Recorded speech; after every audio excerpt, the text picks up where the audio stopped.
And ang daming mga natutuwa kasi like yung mga gustong pumunta ng Korea, through my vlogs, parang nakikita nila yung Korea. Parang naging tour guide ka na rin. Yeah. Ito na lang tayo dito para Yeah. na siyang tour guide. Pero Eventually, nag-sign ka sa isang entertainment agency sa Korea. Paano nangyari yun? may friend ako na tumulong po sa akin na may kakilala siyang CEO ng isang agency. Tapos, nag-sign ako para makakuha rin ako ng working visa. Tapos, makapag-aral ako. Hindi ko goal na parang magkaroon ng career sa Korea. Ang gusto ko lang talaga mag-aral, mag-travel, mag-content. Yun yung mga ginawa ko nung time na yun sa Korea. Nag-travel ako. Kasi sa Korea naman, hindi lang Seoul lang maganda. Like outside Seoul, marami rin mga magandang lugar. Gusto ko rin i-cater yung ibang places sa Korea and nice doon sa mga tao. Madala sila doon. So, sobrang sinasapuso mo yung Korean culture. Ang napangasawa mo tuloy na yun, Korean. Paano Yun nangyari nga rin yun? yung isang misconception Siguro sa akin. na-manifest mo na talaga. Nagkakapanood mo ng K-drama, naging K-drama na talaga yung buhay mo. Artista ka sa Philippines, pumunta siya sa Korea, tumira siya mag-isa doon, nanirahan siya, tinaray niya yung mag-isa, tapos na-meet niya yung love of her life.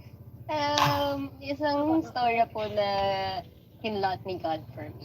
May mga request ako and sobrang blessed ko rin po talaga na talagang binibigay sa akin in the right time. Right then, yes. First boyfriend mo? Yeah. Di nga. Kasi pangarap ko yun, first and last. Ay, ang galing mo. Yes. Kasi bihira po yun sa panahon ngayon. Pwede pa rin naman. Pero pwede pa rin naman po. Hindi ako nag-date ng early years ko. Kahit nung nasa showbiz. Kahit mag-research pa po kayo ng kung Wala kang na-date. Pero may mga nanligaw sa'yo sa showbiz. Kasi hindi ko na-imagine yung sarili ko na papapangasawa is from showbiz. Dati pa, bata pa lang po ako. Hindi ko po gusto na pareho kaming, Public figure. Kung ano talaga yung gusto mo, minsan yung talagang nangyayari sa buhay mo. Lalo na kapag malinaw na malinaw yung vision at gusto mo sa buhay mo. Yes. Doon siya talaga papunta. Siguro bata pa lang po ako, alam ko na kung anong gusto ko. So, ang gusto mo, first and last boyfriend Yes. mo, pero ginusto mo ba na maging Korean yung mapapangasawa? Yun yung hindi ko. Actually, yun yung isa sa misconception sa akin ng mga tao kasi nga alam nila na super into Korean culture ako. Sa pag-stay ko ng matagal sa Korea, dun mas nag-open sa akin yung dating culture nila, pati ugali ng mga Korean. Iba kasi yung nakikita mo sa Korean drama at sa totoong buhay. Yung dating culture nila, like, mabilisan. Parang, I like you like me, tayo na. Ganun. Wala silang Sa ligaw. Pinoy culture is may ligawan stage. Ligawan stage. Ganun ba yung sa like you like me, tayo na? Hindi po. Hindi ako papayag ng ganun, syempre. So, paano yung naging sa'yo? Yun nga yung parang na-appreciate ko po sa kanya. Kasi, classic type of man po siya. Ayaw niya rin yung modern style ng dating kasi sa Korea.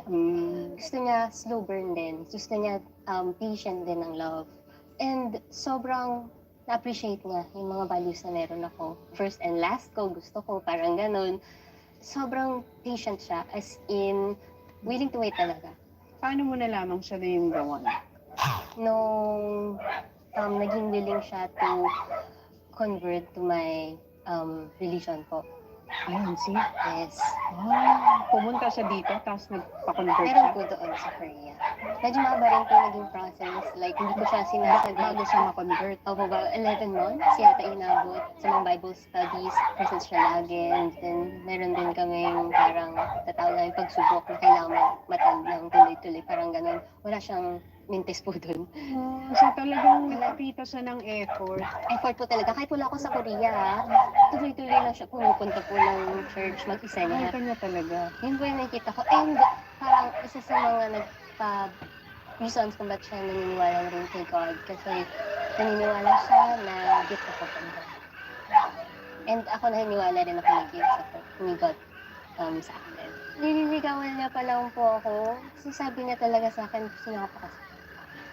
Pinapakilala niya na ako sa friends niya, namit ko na yung family niya, parang ganun. And super unlikely po yun na sa mga Koreans na ipakilala unless mapakasalan mo na.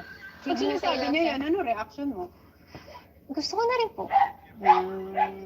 Parang naghihintay na lang kami ng right timing. Like, tapos yung process niya